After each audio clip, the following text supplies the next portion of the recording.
Welcome to Daily Wisdom, Walking the Path with the Buddha, a podcast shared by David Roylance. This podcast is dedicated to guiding you to completely eliminate the discontent mind and the suffering it causes by attaining enlightenment. Learn and practice the teachings of Gautama Buddha that will guide you to fully attain a peaceful, calm, serene, and content mind with joy. To support this podcast, visit patreon.com/support Buddha or visit buddhadailywisdom.com, where you will discover a full range of courses, retreats, and online learning resources to assist you on the path to enlightenment. Now, here's our teacher to share more.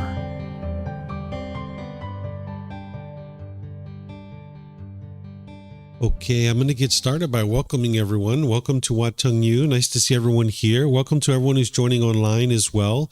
Today is our group learning program where each Sunday I help students to be able to understand the path to enlightenment by going chapter in this book titled Developing a Life Practice, The Path That Leads to Enlightenment. This Sunday we're in chapter 17, which is titled Eliminating Fear. Are You Really Scared? So what we're going to be doing is helping you to be able to do a meditation session. I'll guide you in a meditation session. Then afterwards, I'm going to share with you how to eliminate your fear. Because by the time you get to enlightenment, there's no fear in the mind, whether it's the fear of heights or fear of spider or snakes or fear of your own death. All of that is eliminated from the mind. You don't need to continue to walk around with fear in your mind. There's actually a way for you to eliminate it. So I'm going to teach you how to do that after our meditation. So if you'd like to join for meditation, the way that we start is with some chanting to ease the mind into meditation. And if you'd like to chant along, we have laminated sheets over there on the cabinet. You're welcome to help yourself to a laminated sheet, and you'll be able to chant along during the chanting, because this helps to ease the mind into meditation and get more benefit out of the meditation itself. If you understand the origins of chanting, you'll understand that this isn't a rite, ritual, ceremony, worship, or prayer or anything like that. During the lifetime of the Buddha, he used chanting as a way to help his students commit the teachings to memory, where every 2 weeks his students came together in order to recite his teachings orally. This is how the chanting actually started, with the tradition of the teachings of the Buddha. It was just a learning tool or learning device. So when we're chanting this isn't a rite or ritual or a ceremony or worship or prayer or anything like that. It's just to help us ease the mind into meditation and get more benefit out of the meditation itself, because we don't need to chant the teachings any longer in order to remember them. We have books, audiobooks, videos, podcasts, things like this to be able to help us commit the teachings to memory.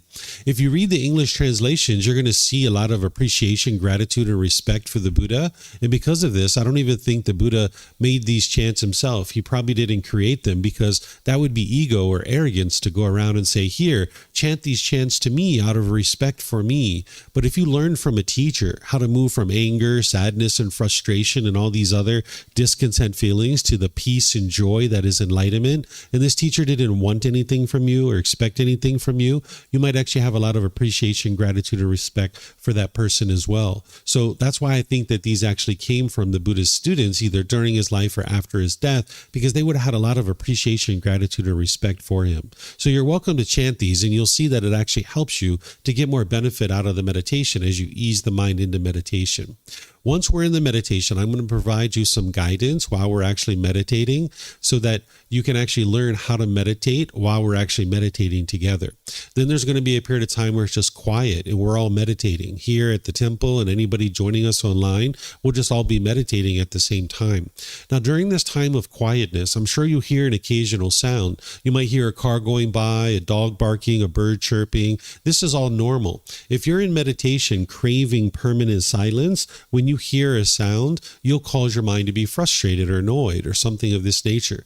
The mind itself is causing these discontent feelings. It's not the outside world that causes you to be angry or sad or frustrated or annoyed or any of these other feelings. So if you're in meditation, understanding the universal truth of impermanence, that things are constantly changing, then when you hear a sound during meditation, it's completely normal and you can reside with peace and joy. But if you have a craving for permanent silence during during your meditation, when you hear a sound, you will cause your mind to be frustrated or annoyed. You live in an impermanent world where things are constantly changing. So when you hear sounds during meditation, you can just rest at ease knowing that this is the way that the world works. Then after that period of time of quietness, we're going to come out of the meditation with some more chanting. And then that's where I'll start today's class, helping you to understand how to eliminate fear. In terms of your body position for meditation, there's 4 positions that the Buddha taught: seated, lying, standing, and walking. And you would learn these 4 positions at different times in your journey to enlightenment, because it's like having a tool belt to be able to employ whatever tool you need at any given time. But usually students are learning in the seated position, and then they learn these other positions as they take various courses and retreats. So I'll give you guys a little bit of guidance on the seated position to help you get comfortable in your meditation. You could be sitting on the floor or in a chair. Maybe if you're at home, you're on a bench or a sofa or in a wheelchair. You can sit really however you're comfortable. If you're on the floor, you might have some cushions under your rear. This is going to kind of soften your seat a bit and make it more comfortable for you to sit. If you're going to bring your legs together in the cross-leg position, you might decide to do that lightly. Whereas if they're real tight, it can impede the circulation and can cause pain in the lower body. So you'd like your legs to just be lightly crossed. Some people like to put their legs off the mat. This gets your hips up in the air, and it lessens the angle at the hips, the knees, and the ankles, again allowing the circulation to flow. The Buddha put his right hand over his left, and he put this into his lap. If this is comfortable for you, you could use it, but it's not about everyone doing it exactly the same way. There's other options here. You could put your palms on your thighs or your knees. Some people put their palms up. Some people rest their hands comfortably in their lap. So you could put your hands and arms wherever you like. And the same thing for anybody who's in a chair, on a bench, or a sofa, or in a wheelchair. You can also sit however you like. Some people like to put their feet flat on the floor or lightly cross at the ankles, but you can see me sitting in a chair here with my legs crossed, so you could do that as well. And then you can put your hands and arms wherever you like. You'd like your upper body to be erect with the sternum up and the shoulders back. This is going to keep the mind attentive and alert during the meditation, because this is a dedicated, active, purposeful training session where you're eliminating certain unwholesome qualities from the mind and you're cultivating certain wholesome qualities in the mind. So you would like the mind to be attentive and alert while you're training it. Whereas if you were slouched, the mind would have a tendency to be dull or lethargic. But if you were real rigid, the mind could be overactive or uptight. So you'd like the upper body to be erect, which keeps the mind attentive and alert during the meditation, but it also makes it easy for you to breathe in through the nose and out through the nose. So I'm going to do some chanting to ease into the meditation. You guys are welcome to join in, and then I'm going to come back in with the guidance to help you. Arahang Samma Sambuddho Mahakava Bhutang Mahakavanhang Apivateyami Savakato Mahakavata Dhammo Dhammang Namasami Supatipano Mahakavato Savakasangho Sanghang Namami Namo Rasa Bhagavato Arahato Samma Sambuddhassa Namo Rasa Bhagavato Arahato Samma Sambuddhassa Namo Rasa Bhagavato Arahato Samma Sambuddhassa Iti piso Mahakava Arahang สัมมาสัมพุทโธวิชาจารนังสัมมุโนสกขาโตโรกาวิตู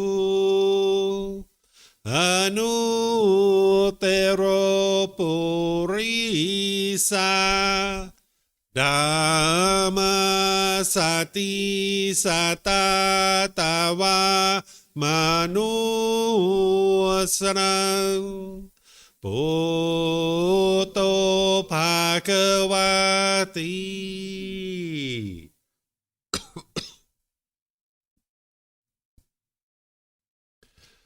Okay, with the lower body and hands and arms comfortable, and the upper body erect, just close the eyes and start breathing in through the nose and out through the nose. Here you're just looking to establish the breath, a nice, natural, steady, consistent breath. Not forced or controlled, just a gradual inhale through the nose, experiencing the full breath. And then whenever you're ready, exhale out through the nose. Breathing in and out.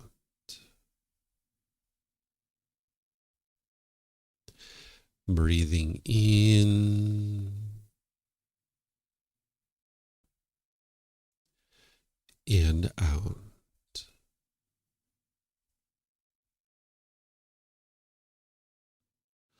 Your breath may not match up with the guidance that I'm providing, and that's okay.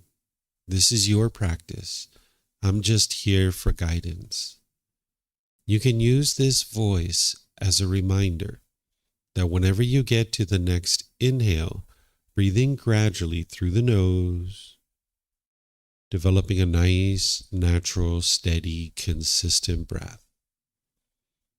And then whenever you're ready, exhale out through the nose, experiencing the full breath. Breathing in and out.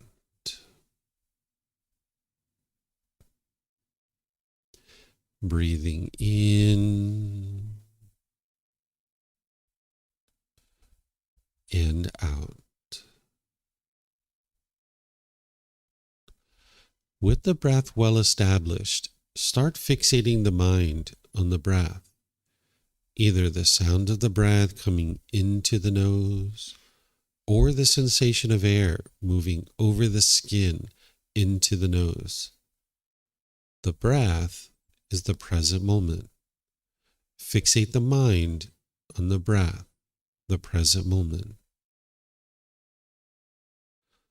Breathing in and out.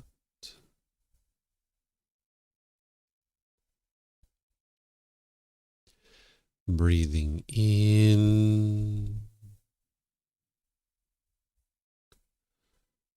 and out.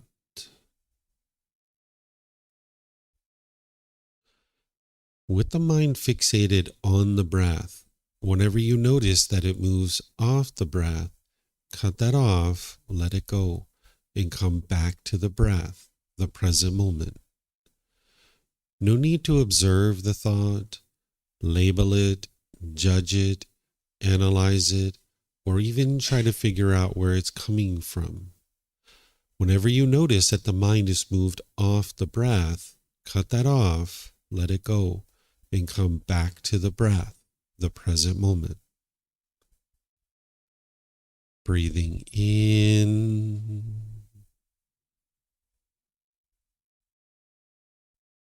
and out.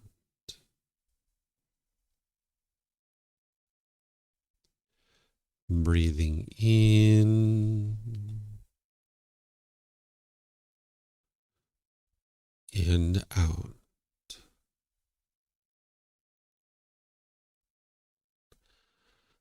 I'm going to be quiet now and let you do this work of focusing on the breath, cutting off and letting go anytime the mind moves off the breath. You have nowhere to go. There's nothing to do. No one needs you right now. This is your time to focus on the breath. Breathing in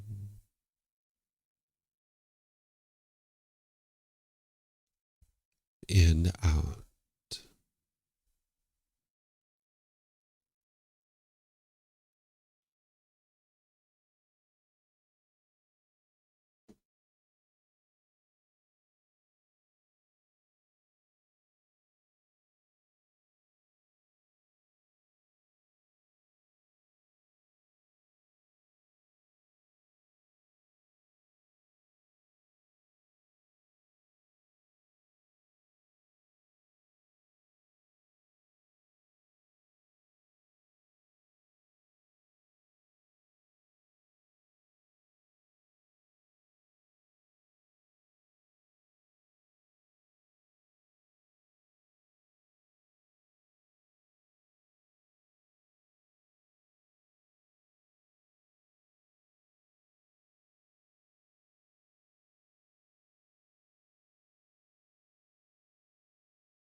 อะระหังสัมมาสัมพุทโธมะกะวาโอตังมะกะวันหังอาภิวาเทมิ สวากขาโตมะเกวัตตาธัมโมดามังนามาสามิ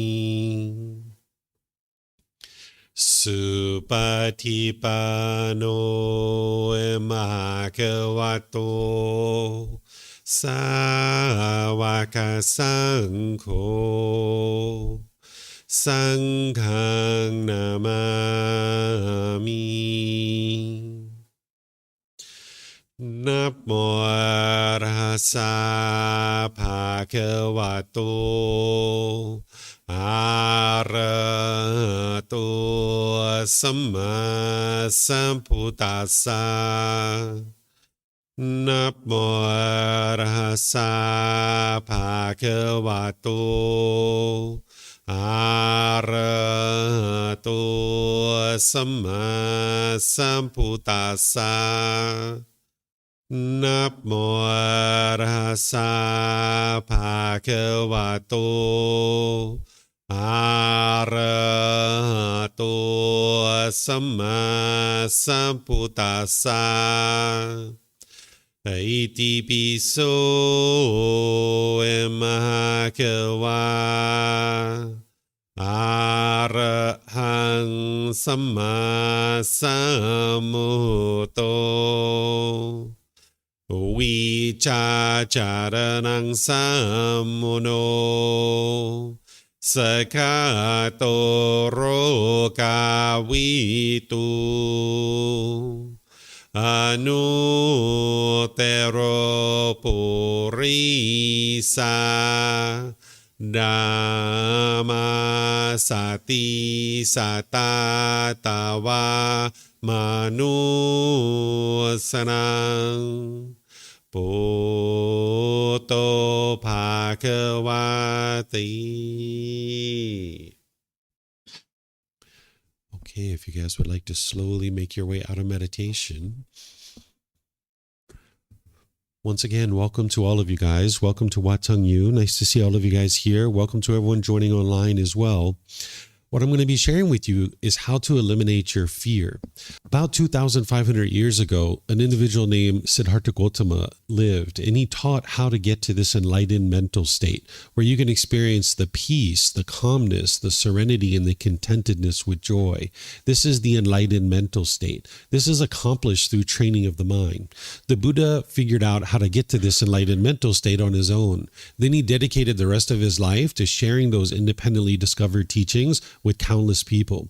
And by the time you get to enlightenment, you'll be able to see that your mind no longer experiences any discontent feelings. You'll notice that your anger, sadness, frustration, irritation, annoyance, guilt, shame, fear, stress, anxiety, loneliness, boredom, shyness, resentment, jealousy, all these feelings and others are eliminated from the mind through training of the mind. This isn't something that happens instantaneously, and it's not just meditation that you would need in order to be able to get to this enlightened mental state. There's more than just meditation that you would need to know. So what you're doing on this path is you're learning, you're examining and investigating the teachings of the Buddha, understanding them intellectually. Then you're moving into reflection to independently verify whether they're true or they're false. And then you're practicing his teachings, integrating them into your day-to-day life in order to be able to train your mind. And what you're doing is you're uprooting certain pollutions in the mind that the Buddha discovered. And then he figured out the tools and techniques of how to eliminate those. And as you do that, you'll see that the mind's moving closer and closer to this enlightened mental state. And not only will you eliminate all these discontent feelings, but the mind will have focus, concentration, clarity, and deep memory. You'll notice that your personal and professional relationships are really blossoming. They're at ease, that you're no longer being bitter and harsh and hostile in your relationships any longer. So they're really blossoming, and you'll find that you have harmony in all your relationships. You'll notice that you're not even in a bad mood anymore. That is physically impossible for an enlightened being to experience a bad mood. So this is, again, accomplished through training of the mind. And one of the things that an individual needs to eliminate is they need to eliminate their fear. And there are certain tools and techniques to be able to help you eliminate your fear, whether it's a fear of heights, fear of spiders or snakes, or whether it's a fear of death or any of these other types of fears. This can all be eliminated from the mind. It's no fun walking around with fear in your mind. So understanding what's causing this fear and then how to eliminate it is what will help to liberate your mind. It'll help to free your mind. There's other things that you need in order to be able to free your mind and be able to get to this enlightened mental state, but learning how to eliminate your fears is part of this. So by the time you get to enlightenment, you won't have any fear. Your mind will be completely peaceful and joyful. There's no fear whatsoever. So in order to be able to understand how to eliminate your fear, you need to first understand what's causing it. And there's a teaching that the Buddha shares to be able to help you understand this. It's the very first teaching. It's called the Four Noble Truths. And this is a teaching that every beginning student on the path to enlightenment would need to be able to deeply understand and deeply penetrate in order to be able to make any kind of progress whatsoever on the path to enlightenment. If you didn't understand the Four Noble Truths, you wouldn't be able to understand even the first thing that the Buddha has to say about his teachings to lead to this enlightened mental state. In four simple statements, the Buddha explains the problem in the mind, the cause of the problem, the elimination of the problem, and the complete solution of how to fix this. And his teachings are independently verifiable. There's no belief in his teachings. So you learn and investigate and examine these teachings. You then reflect on them to verify if they're true or false, and then you practice and be able to see the truth for yourself. So what I'm going to do today is I'm going to give you an abbreviated version of understanding what the Buddha taught of the Four Noble Truths, because right now we're in chapter 17 of this program, and I've already taught this multiple times in this program, and I know many of you guys weren't necessarily here when I taught the Four Noble Truths in the past. So what I'm going to do is I'm going to do kind of a little bit of a refresher so that the students who have been here before, that they can just kind of get a refresh on the Four Noble Truths. But if you haven't been here before, it's okay, because you're going to get an abbreviated version of this to be able to at least understand this to a certain level of detail. And then what we're going to do is spend most of our time just exploring how to eliminate your fear. But in order to understand how to eliminate your fear, you need to first understand what's causing it. And that's what the Four Noble Truths are going to help you to be able to understand. I'm going to be pausing it a few times as we go to be able to open up for questions. Anything you guys would like to ask about clarification in what I'm sharing with you about the teachings of the Buddha. If you're here at the temple and you have a question, we have microphones in the white bowl to be able to help you to be able to ask a question. All you need to do is get a microphone, take it back to your seat, press the gray button. You're going to see the lights come on. You can hold that up to your chin and ask your question, and we'll be able to hear you here at the temple, and they'll be able to hear you online as well. If you speak here without a microphone, they won't be able to hear you online, so it's helpful if you use a microphone. And then you can keep these microphones with you, because you might have more than one question, or someone around you might have a question, and you can just share it with them. And then if you're not using it, if you could turn it off, that'll be helpful so that we don't get feedback through the speakers. And then anybody who's online, if you guys would like to ask questions, you can put that into Facebook, YouTube, or Zoom in the comments section. Or if you're in Zoom, you can electronically raise your hand, unmute your microphone, and ask any and all questions you like that way. So I'm going to help you guys to understand the Four Noble Truths. But first, I'm going to give you this abbreviated understanding of something called the Three Universal Truths, because these are building blocks to help you to understand the Four Noble Truths. By understanding the Four Noble Truths, you can have a breakthrough to finally understanding what's causing your discontent feelings. Because what people typically think is they think that their anger and sadness and frustration and all these other discontent feelings are caused by something external. But what you're going to learn through the teachings of the Buddha in a way that you can independently verify is that it's your own mind that's causing these feelings. And that's the reason why you can actually eliminate them, because it's your own mind that's actually causing them. But in order to understand the Four Noble Truths and have this breakthrough, you need to first understand the Three Universal Truths. Now, we refer to these as truths because the Buddha knew that they were true. I know that they're true, and other people know that they're true. But in order for you to gain the benefit of this and be able to awaken and cultivate this wisdom and be able to really really benefit, you're going to need to be able to see the truth. So that's why you don't believe the teachings. The Buddha is not explaining to you the way the world should be. There's not a bunch of beliefs that he's explaining and then something great will happen for you when you die. Instead, he's helping you to understand the way the world is. And by understanding the way the world is, now you cultivate wisdom about that world, and now you can navigate the world more peacefully. Because when you're struggling and having difficulties in the world, this is because the mind lacks wisdom about the world itself. You're living in a world that you don't understand. It's kind of like if we can think back to when we had struggles and difficulties with the natural law of gravity. It's because we didn't understand this natural law and we made unwise decisions, and it produced unwholesome results for us. But slowly but surely we gained wisdom of that natural law, and now we can navigate the world peacefully. We can climb ladders, we can ride bicycles, we can fly all over the world because we make wise decisions about this natural law. We no longer struggle with it.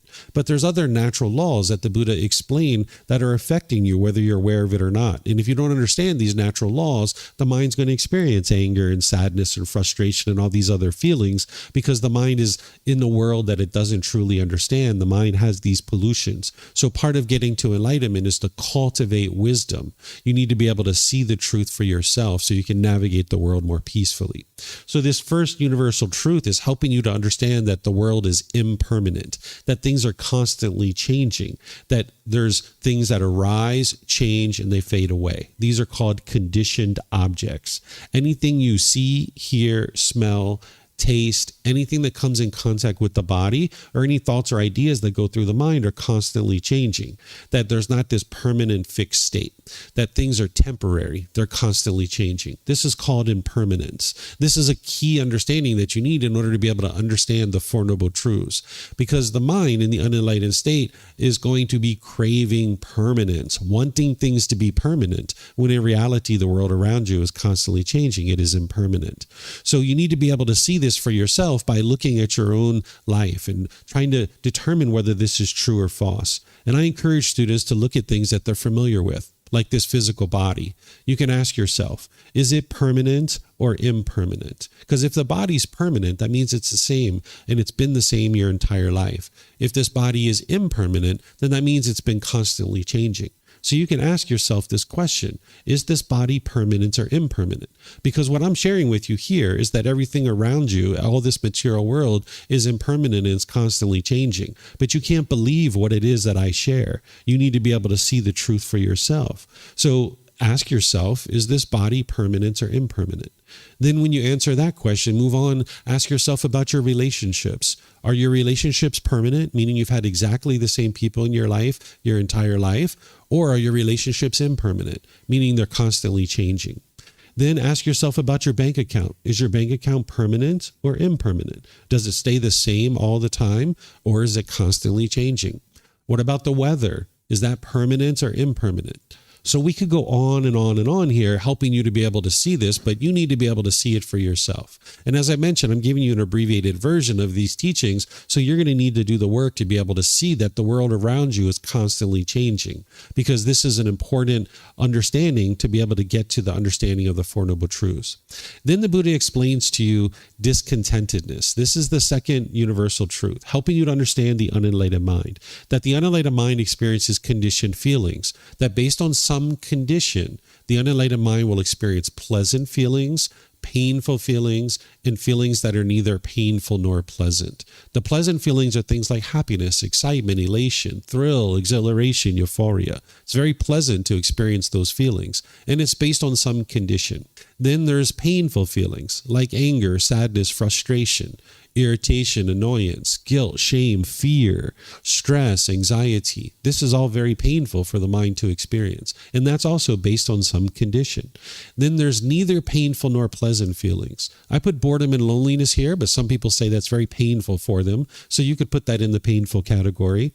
But shyness is a good example. It's not painful, it's not pleasant, it's neither painful nor pleasant. Or if somebody you didn't know came and sat really close to you on public transportation and your body was touching their body, You might say it's not painful, it's not pleasant, it's maybe uncomfortable. The mind is dissatisfied. This is the neither painful nor pleasant feelings. And again, these are based on a condition. That based on some condition, the mind is going to experience these feelings.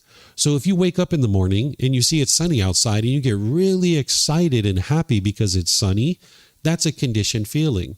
That based on the condition that it's sunny outside, you are now going to experience this pleasure. But that is a temporary feeling because it's based on some condition. The sun is not permanent. So therefore, when it's sunny, you'll be happy. But when it's raining, you'll be sad or frustrated, irritated, or annoyed. So your happiness is not permanent because you're experiencing conditioned feelings. That based on some condition, you're going to experience a feeling. So essentially what the unenlightened mind is doing is it's going up and down and up and down and up and down. It's experiencing these conditioned feelings because it keeps forming its feelings on something external. And this is because of the mind's lack of training that it does this. That if it's sunny outside, the mind is happy. But if it's raining or some other weather event, maybe it's frustrated or agitated or annoyed. Or if your bank account balance is up here, you might be happy or excited about that. But because that's not permanent, your happiness is not permanent either. So when your bank account balance goes down here, the mind is sad or frustrated or annoyed. So you can see that it's not other people that are causing these feelings. It's your own mind because the mind is forming its feelings on this thing, this craving, desire, attachment, which you guys are going to see in the Four Noble Truths. The mind is forming its feeling based on the bank account being here. And then when it goes down here, it's forming a different feeling.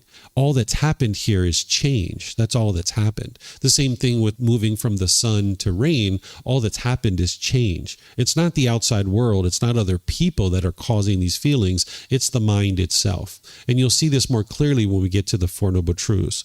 The universal truth of non-self is actually a solution to be able to help you see how to solve one of the problems the Buddha discovered in the mind. There's these 10 pollutions that the Buddha discovered in the mind. It's called the 10 fetters. They're referred to as fetters because during the lifetime of the Buddha, if you were a prisoner or a criminal and they were trying to keep you trapped in a certain area and confined to a certain area, they would attach a fetter around your ankle. This was a shackle and a chain and a ball. So when the Buddha discovers these 10 pollutions in the mind, he calls them fetters because it keeps the mind trapped in the unenlightened state, continuing to experience the struggles and difficulties of anger and sadness and frustration. The universal truth of non-self is the solution to this, helping you to be able to see that this body is not you, this mind is not you, but the mind will cling to a certain self-image or a certain self-identity thinking that this is who you are. So the mind will cling to this body wanting to be perceived by others in a certain way. And if you're being perceived that way, you'll be happy. But if you're not being perceived that way, you'll be sad or frustrated or agitated or annoyed. This is why when you've been out in the public and you've spilled something on your clothing, you experience embarrassment. It's because of your personal existence view. The mind thinks that this body is you, and it can only feel comfortable when you're being perceived the way you want to be perceived. When you have this food smeared across your clothing, the mind's not being perceived the way you want to be perceived, so the mind is frustrated or agitated or annoyed or embarrassed or some other feeling. Or if you've ever stood in front of your closet and you thought about who am I going to see today and how do I want to look, this is your personal existence view, where the mind thinks that this body is you, and it's clinging to this idea of wanting this to be permanent, and now you want to be perceived by others in a certain way. So if you see a wrinkle or a mole or a pimple, or you see a gray hair, you start losing your hair, and you're shaken up by that, this is your personal existence view, wanting this body to be permanent when in reality it is impermanent. The mind is clinging to this body, wanting others to perceive you in a certain way. And it's not possible for that to occur permanently. Then there's the self-identity, where the mind can cling to things like your culture, your ethnicity, your sexual orientation, your nationality, your job or occupation, and clinging to this as who you think you are as a person. Maybe like I am American, or I am Chinese, or I am Venezuelan, or I am a Brit, or I am an Aussie, or any of this I am around your culture, ethnicity, sexual orientation, your nationality, your job or occupation, or any number of things that your mind can cling to.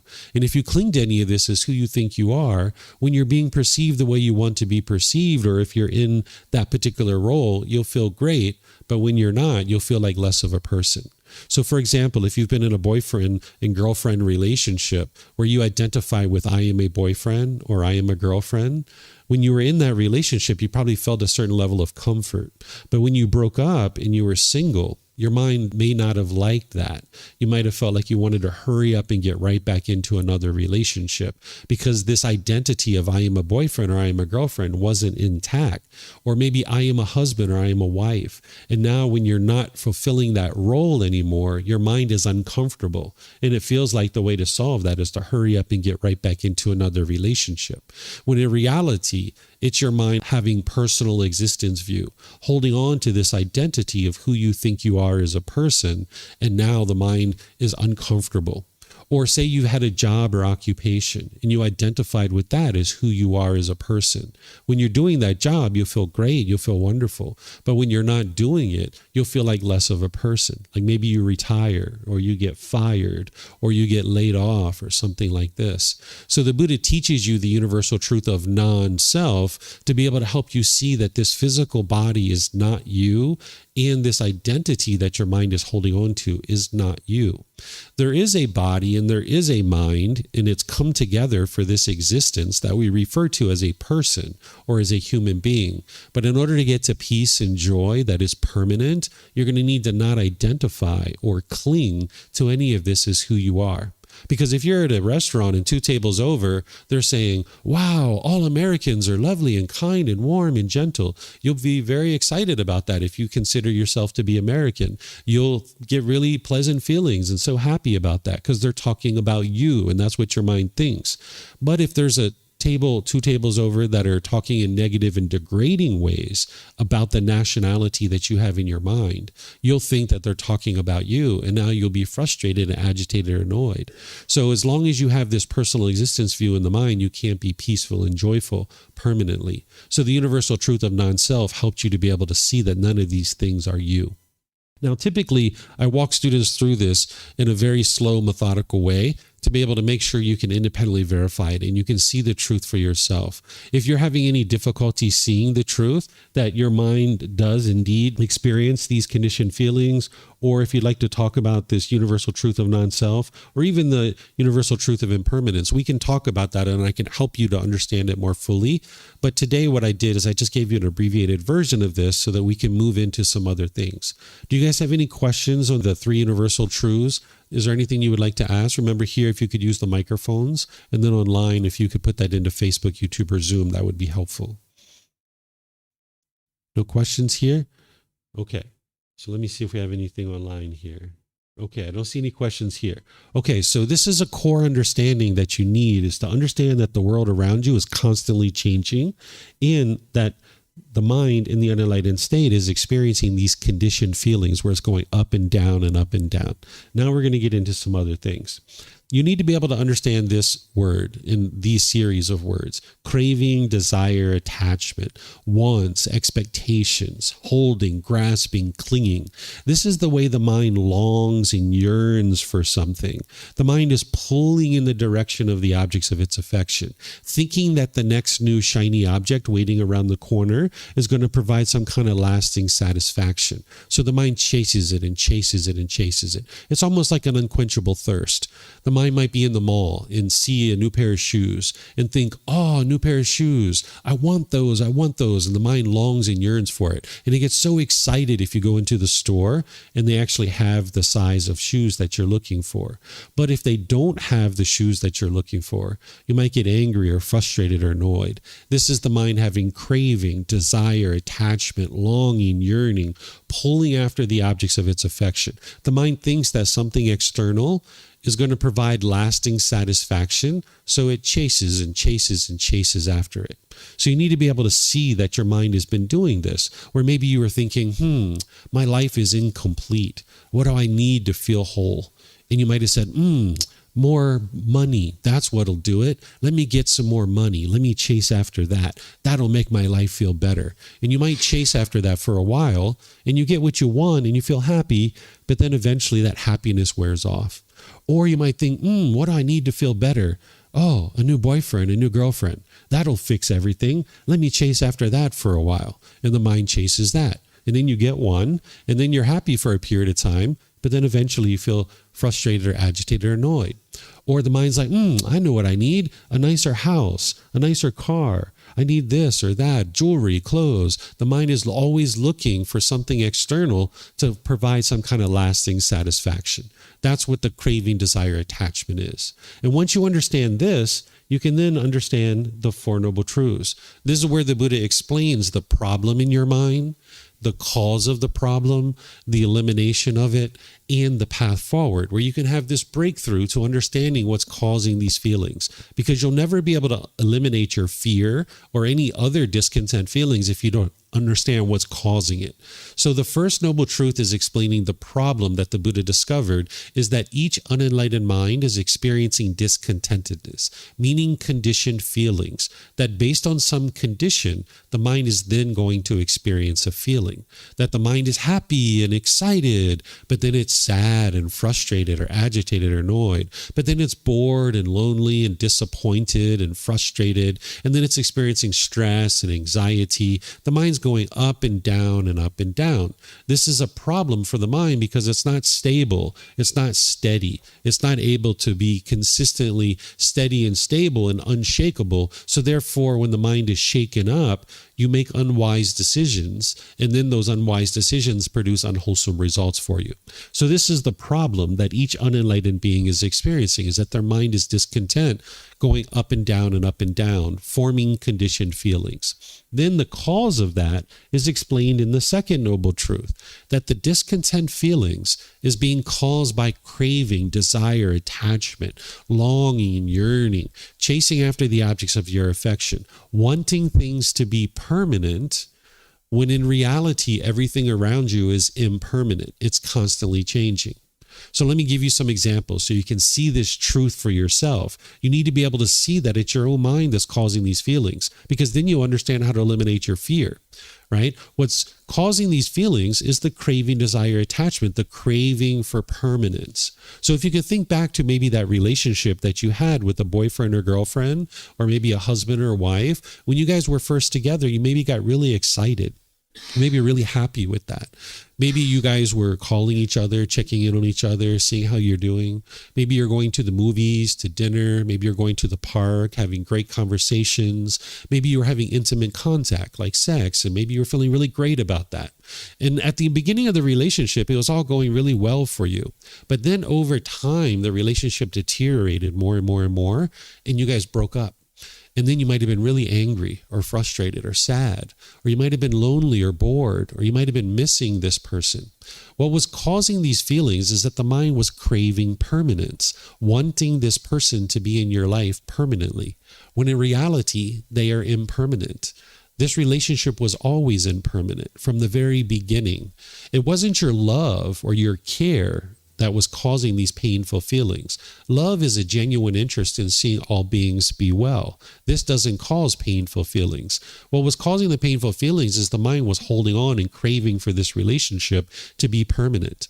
And even if you guys were together for the rest of your lives, one of you would have most likely died before the other. This relationship was impermanent all the way from the very beginning. But the mind didn't understand the universal truth of impermanence, so therefore it was craving and holding on and wanting things to be permanent. You can see this if you've had someone close to you that has died, that maybe when they're alive, you have a certain amount of comfort and happiness with that. But then when they die, your mind really struggles with that because you're experiencing this impermanence, that because they were born, they had to die. But the mind doesn't understand that impermanence, and it doesn't like impermanence. So one of the ways to say this is, yes, that the mind craves permanence when the world is impermanent, but another way to say it is that the mind doesn't like impermanence. It doesn't like change. If you look at your life, whenever things have been changing the most, whether it's your career, where you're living, your friends and relationships, those were the most challenging times for you in your day-to-day life, because the mind doesn't like change in the unenlightened state, because it craves permanence. You can see this in many parts of your life. If you look at your own life and you look at examples from your own life, you'll be able to see that it's your own mind that's causing these feelings. I'll give you another example, and then I'll invite you to look at this for yourself. Let's just say you bought a brand new car, and you were so excited about this brand new car, and you drove it off the parking lot, and you parked it at a store, and you went inside the store, and you came out and you saw a scratch on your car, you'd probably be frustrated or angry or annoyed. If you had a craving, desire, attachment in your mind for this car to be permanent, you would be angry or frustrated or annoyed in this situation because the mind's craving this car to be permanent when in reality it is impermanent. Now, some people would think that it's the scratch that's causing you to be angry, or it's the person who scratched the car. They caused you to be angry. No, they didn't cause you to be angry. It was the mind craving permanence, wanting this car to look permanently beautiful. Now, when we walk through a parking lot, we aspire to not scratch people's car. That's why we're careful when we walk through a parking lot. But the fact is that this car is going to get a scratch. The paint's going to fade. The tires are going to need to be changed. The upholstery is going to get ripped and torn. It's only a matter of time before this car starts to deteriorate because it is impermanent. But as long as your mind craves permanence, when you're experiencing that deterioration of the car, you will be frustrated or agitated or annoyed because the mind's craving for this car to be permanent. So you can see that it's not the outside world that's causing these feelings. It's your own inner world. It's your own cravings, desires, attachments, craving for things to be permanent. But be sure you look at this for yourself and you see the truth for yourself. You need to look at a recent experience where you've been angry or frustrated or agitated or annoyed. Could have been this morning or yesterday or last week. Look at that situation. What was it that your mind was yearning and longing for? What was it craving? What was it wanting to be permanent? You should be able to see this for yourself. If you showed up to the airport really excited to go to Thailand and your flight was delayed and you were frustrated or agitated or annoyed, it wasn't the airline company that was causing that. It was your own mind. Because your mind was craving permanence. I want every single flight to take off on time, right? This is the mind craving permanence. It's not possible for every flight to take off on time. There's going to be a maintenance issue, a crew issue. There's going to be a weather issue. It's going to happen. If you travel enough, you'll be delayed and you'll even have flights canceled from time to time because that's impermanence. The world's constantly changing. But the thing is that the mind craves permanence, wanting things to be permanent when you live in an impermanent world. So you need to be able to see this for yourself through your own experience so you know that it's your own mind that's causing these feelings, because then you can work to eliminate them. And that's what the Buddha is explaining to you in the third noble truth and the fourth noble truth, that the elimination of discontentedness is possible by eliminating craving, desire, attachment. If you eliminate the cause of your discontent feelings, then you will eliminate the discontent feelings themselves. Because if you eliminate the cause, you'll eliminate the effect. So it's a third noble truth that helps you to be able to see that this is possible. And once again, you can actually independently verify this. Because think back to that boyfriend or girlfriend that you had when you guys first broke up. You might have been angry or frustrated or sad or lonely or bored. But at some point, you were like, you know what? If he wants to be with someone else, so be it. And your mind let go. And that's where you regained your peace and your joy. Or if she would like to move to another part of the world, so be it. And your mind let go.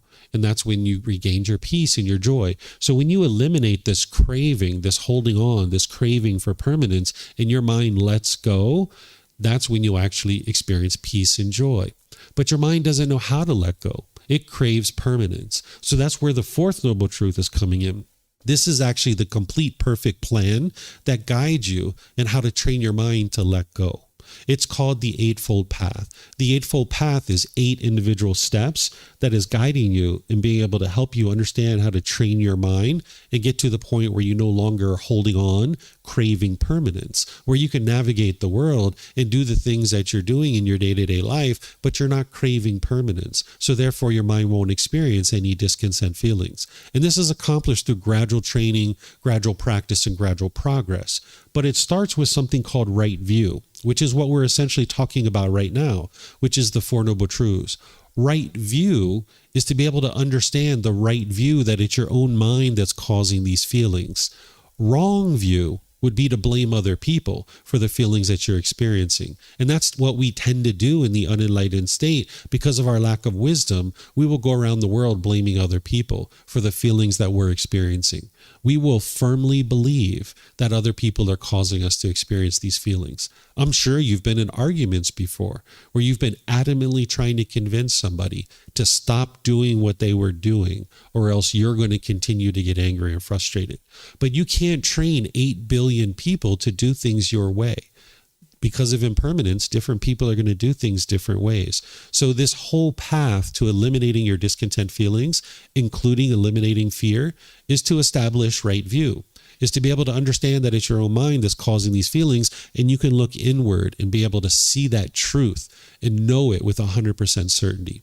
So I'm going to pause here and see if you guys have any questions about these Four Noble Truths and what I'm sharing. And then I'm going to teach you how to eliminate your fear. But you need to be able to see that it's craving, desire, attachment, this craving for permanence that's causing these fears, so that then we can talk about how to eliminate them. So do you guys have any questions on this? No questions here? Okay, let me see if we have any online. Okay, I don't see any questions online either. Okay, so now that you might be understanding a bit about these discontent feelings and what's causing them, that it's craving, desire, attachment, what I encourage you to do from this point forward is whenever you're discontent, look inward to try to figure out what is it that you're longing, yearning for. If you continue to blame other people for the feelings that you experience, you'll never solve your anger and sadness and frustration and all these other feelings, because that's not what's truly causing these feelings. What the mind does when it experiences these painful feelings is it will tend to push people away, or it will push the situation away. This is called aversion, where the mind firmly believes it's something in the outside world that's causing these feelings, so it'll try to push away. This is called aversion, where you're pushing the situation away or the person. And you can see that that doesn't work, because whenever you've pushed away somebody in your life, like a friend or family, you still get angry. You still get frustrated. If they were the true cause of your feelings, when you push them away, you would continue to be happy and peaceful and joyful for the rest of your life. Or if you push a situation away, you would be peaceful and joyful for the rest of your life. The other thing that the mind does when it firmly believes the problem is external and it doesn't understand these Four Noble Truths is it'll be bitter and harsh and hostile to people through your intentions, your speech, and your actions. And you'll damage your relationships in these situations, because those people are going to be bitter and harsh and hostile right back to you. So you can see being bitter, harsh, and hostile to people doesn't solve your problem. It just makes your problem worse. Or you might put your expectations on people and try to control people and force them to do things your way. So as long as someone doesn't understand this second noble truth, that it's your own mind that's causing these feelings, you'll keep continuing to be unskillful, where you'll push things away, you'll be bitter, harsh, and hostile, or you'll put your expectations on people. But there's this better way of life, and that's what the Eightfold Path is training your mind to experience this better way of life, where you can experience peace and joy as a permanent mental state, where your mind will always be peaceful and joyful. And part of that is eliminating your fear. So to eliminate your fear, you're going to need to eliminate the cravings, desires, attachments that is producing the fear. There's certain craving, desire, attachment. There's certain cravings that the mind has, certain permanence that it's wanting, and that's what's producing the fear. So you need to be able to see this. So for example, if I was afraid of spiders, I'm craving to never see a spider. Right? I think that this spider is somehow going to hurt me, hurt this body. So my craving for permanence is I don't ever want to see a spider. Or if I'm afraid of snakes, same thing. I don't ever want to see a snake. I'm craving this permanence where these eyes will never see a snake. Or if I'm afraid of heights, this body doesn't want to be up high. This mind doesn't want to be up high. So now the mind's craving to permanently be on a ground level.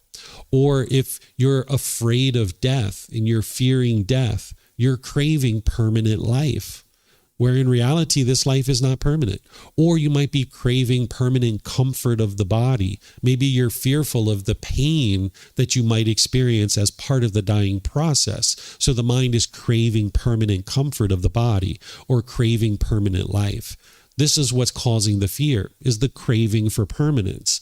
But yet you live in an impermanent world. You're going to see spiders. You're going to see a snake. You're going to be up high sometimes. You're going to experience uncomfortableness in this body. And you're not going to be able to experience permanent life. Every single one of us are going to die. Because we were born, we have to die. That's impermanence. That's the way that the world works. We cannot experience permanent life. So as long as the mind craves permanent life or craves permanent comfort of the body, you'll have this fear of death. Or you might fear what's coming next after this, perhaps. So there's a way to eliminate this. What you can do, rather than push away these experiences, because that's what the mind will tend to do with its fears, is it'll tend to try to push away this situation. So say I'm afraid of large crowds. I might think, I'm never going to go around a large crowd ever, right? And now you try to avoid large crowds. Well, that doesn't actually solve the root problem. The root cause is the craving to only be around a few people. So you haven't actually solved your problem. You're actually carrying around the craving, desire, attachment in your mind, which is polluting your mind and making it difficult for you in your day-to-day life, that you're carrying around this burden. You're almost looking out for this large crowd, right? Making sure that you're never in a large crowd. And this is one of the reasons why the mind lacks concentration and focus and clarity and deep memory, because it's polluted with all these cravings carrying around this burden. And that's why the mind doesn't experience the focus, concentration, clarity, and deep memory. So you can't push away these situations. You will see a spider from time to time, and you might see a snake from time to time. You might be in a large crowd from time to time. You might be up on a high level from time to time. And you absolutely will experience discomfort of the body, and you will experience death. So you can't avoid these situations. The way to actually solve the problem is get to the root cause, which is the craving, desire, attachment in the mind. And by exposing the mind to what it's fearing, you can actually desensitize the mind to what it is that it's craving. So for example, if I was afraid of spiders, the way to approach this is not to push away the spiders and never see the spiders, because you're going to see a spider. It's only a matter of time. And now when you see the spider, you're going to be upset. You're going to be fearful. Oh my gosh, it's a spider. Ah, right? You can't control that because you can't control other beings. You're going to see a spider, but you can train your mind to eliminate that craving to never see spiders. The way that you do this is you look at some pictures of spiders, like in a magazine or on the internet. You start looking at pictures of spiders. And when you notice the fear is coming up, you train your mind to cut it off and let it go. Cut it off and let it go. That's what that meditation is that we just did this morning, where it's training your mind to cut off and let go. Let go, let go, let go. So when these discontent feelings are arising, you can let them go. And now when you look at the pictures of spiders for a little while and you've desensitized your mind to that, maybe over multiple sessions, now you increment the stimulus. Maybe you go to a museum, a place where they've preserved spiders. They're not alive, but they still have those eyes and they still have those little hairs, right? And you kind of look at that and it's like, okay, now you're in that situation. And you're starting to look at these spiders that have been preserved. And if you notice the fear coming up, you cut that off and let it go. You cut that off and let it go. And now after a few sessions of that, you increment the stimulus a bit more. Now maybe you go outside in the forest, or you go to a pet store, or you go look under a rock to look for some spiders. And now you see them crawling around and doing different things. And if you notice your fear arising, you cut that off and let it go. And you cut that off and let it go. And you train the mind, or another way to say this is you uncondition it. Because your mind's been conditioned to think that spiders are bad. And if I see a spider, something bad is going to happen to me. And my mind has been conditioned to think that way. That's the craving, desire, attachment, and that's what's producing the fear. But now you're replacing that with these experiences that you've interacted with a spider and it hasn't caused any harm. This is where you can see the natural law of dhamma, that you can understand that if you don't cause harm, harm won't come back to you.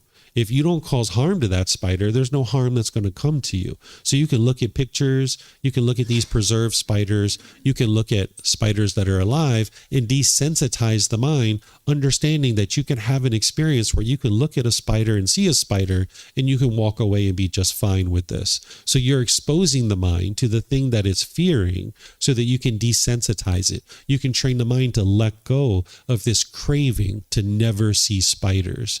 And now slowly but surely, your mind develops the peace and the calm. So when you see a spider, it's like, there's a spider. I've seen those plenty of times, and the mind can remain calm and peaceful. So here's another spider. I can remain calm and peaceful when I see that spider too, right? And you can do the same thing with something like heights, because Someone might try to avoid this situation. I'm never going to go up high. Well, it's going to happen. Someday you're going to step into an elevator.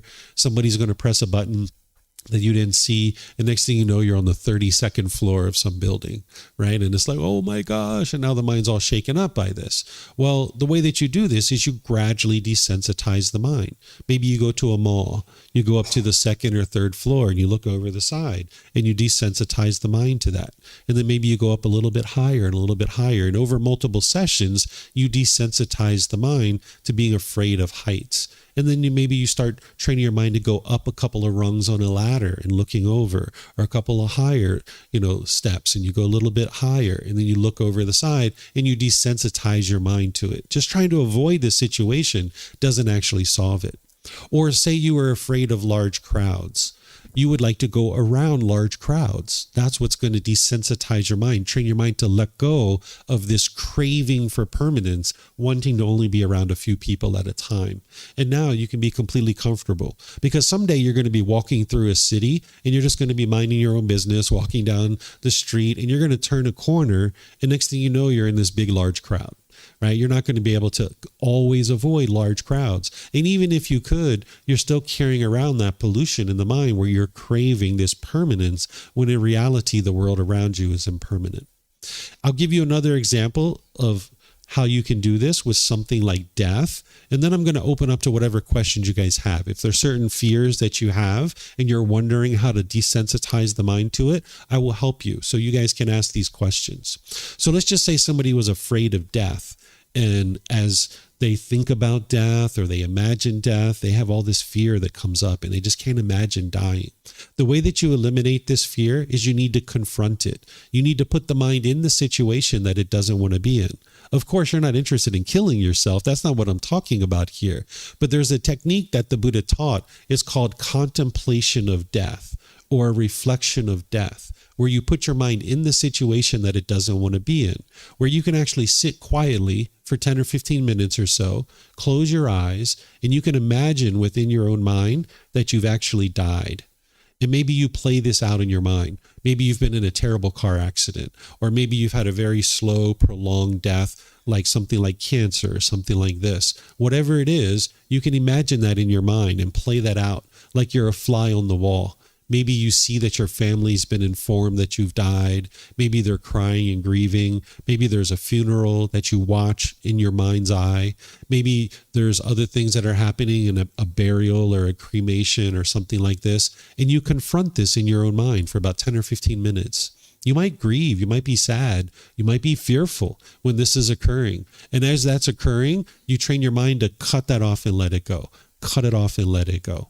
And after you do this 2, 3, 4, 5 times, spread out maybe like month by month by month, eventually you'll get to the point where you've desensitized your mind to this, that you've accepted the fact that this being is going to die, that this being is not permanent. You are going to experience death at some point, and you've confronted it. Essentially what you're doing is, if you understand true reality, that every single one of us are going to die, death is waiting for you in the corner.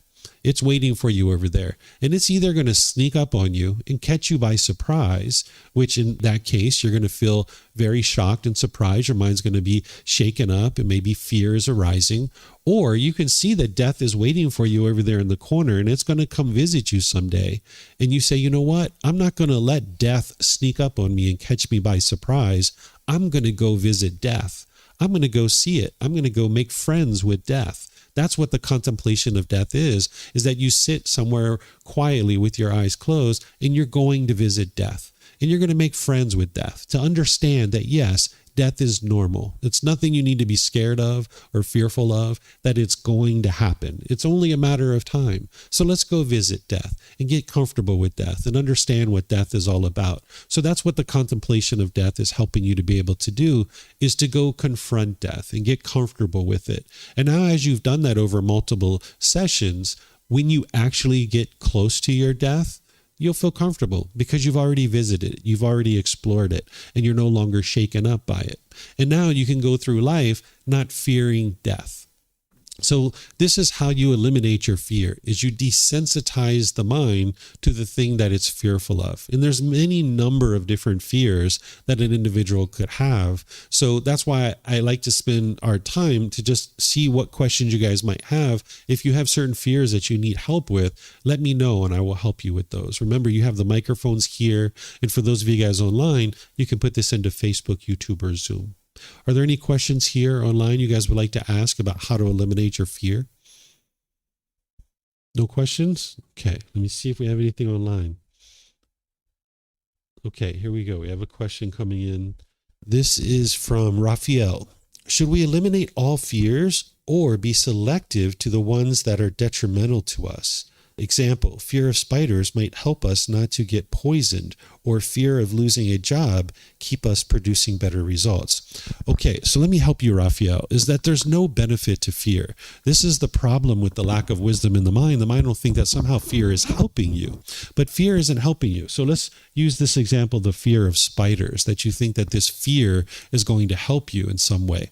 Well, if you see a spider and your mind's all shaken up by like this, oh my goodness, a spider, ah, and you start jumping around, maybe the spider does bite you, right? Or maybe you trip and fall, or maybe you break something. This fear is shaking up your mind. So now it's going to produce unwise decisions that produce unwholesome results.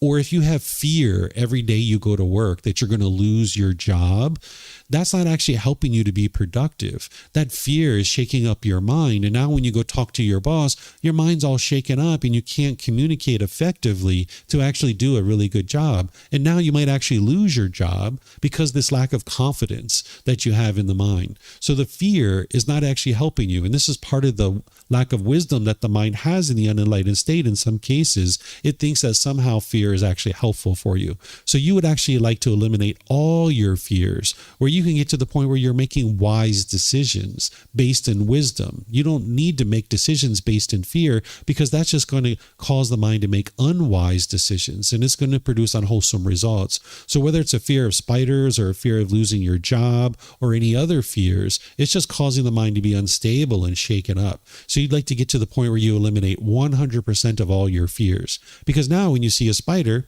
no big deal. It's a spider. I understand through the natural law of karma that this spider is not going to bite me and poison me, because I'm not causing any harm to this spider. The spider's just crawling around looking for food, looking for a place to rest. I don't need to do anything with this spider. I can pick it up and relocate it perhaps, or I can just let it be, and I'm not going to experience any unwholesome result because I'm not causing harm to that being. Same thing as if I go into the office with a calm and collected mind with confidence, I can perform and do well with wise decision making. Of course, I don't work in an office anymore. I don't have that type of job, but just giving you an example that you can go into your work with confidence, and now you can perform well, and that's what's going to help you to maintain this job. The fear isn't helping you to maintain the job. The fear actually is going to get in the way and actually potentially cause you to lose your job. So there's no such thing as a discontent feeling such as fear producing any kind of beneficial results whatsoever, because the mind is shaken up and it's going to lead to unwise decisions, which ultimately produces unwholesome results or unwholesome karma. Okay, let me see if we have any other questions. All right, I don't see any other questions. So if you guys don't have any questions, I'm just going to end class by thanking all of you guys for joining. Thank you for your interest to learn and grow and develop on the path to enlightenment. If you'd like to learn more, there's plenty of opportunities for you to do that. I suggest that you start with this Four Noble Truths. That's the very first teaching that's going to help you to be able to really have a breakthrough to understanding the path to enlightenment. And usually what I do is I really take my time to walk you through that very slowly so that you can understand it. So if you'd like to understand this, there's plenty of times where I teach it, whether it's in classes, courses, or retreats, whether it's in books or audiobooks, videos, podcasts. You can learn this at any different time that you'd like. And that's all available for you online at no cost. I suggest you start with this first book. You can get it for free. by downloading it from our website. You can take it and go print it yourself if you like. You can get printed versions here by reimbursing us for the printing cost, or you can order it on Amazon. And if you'd like to slowly learn and grow and develop on the path to enlightenment, you'll be able to see how the teachings of the Buddha lead exactly where he said they do, to this peaceful and joyful mental state. But you need to be able to cultivate the wisdom to be able to understand how to train your mind and experience that improvement in your day-to-day life. Some future events that we have coming up is tonight at 6:30. We have a meditation in the main hall. If you guys would like to stop by, we're going to be doing meditation together there, and I'll be opening up to any and all questions that students have. So that's going to be at 6:30 in the main hall. It's synced up with the Sunday night walking market. So maybe if you're coming for that or you'd like to come to that, there's an opportunity for you to do that. Then at 9 p.m. tonight, I'll be teaching here in the classroom. The same thing that I just taught now. We'll be doing meditation, and I'll be teaching tonight at 9 p.m. And then on Wednesday, I'll be teaching here in the classroom at 9 a.m., where I'll be doing meditation with students and then opening up for any and all questions that you might have. So whatever you choose to do today, have a very wonderful and lovely rest of your day. If you have something that you'd like to talk with me about, feel free to come let me know, and I'll be pleased to help you. Take care and be well. We'll see you next time. Sawadee ka. Thank you for listening to this podcast.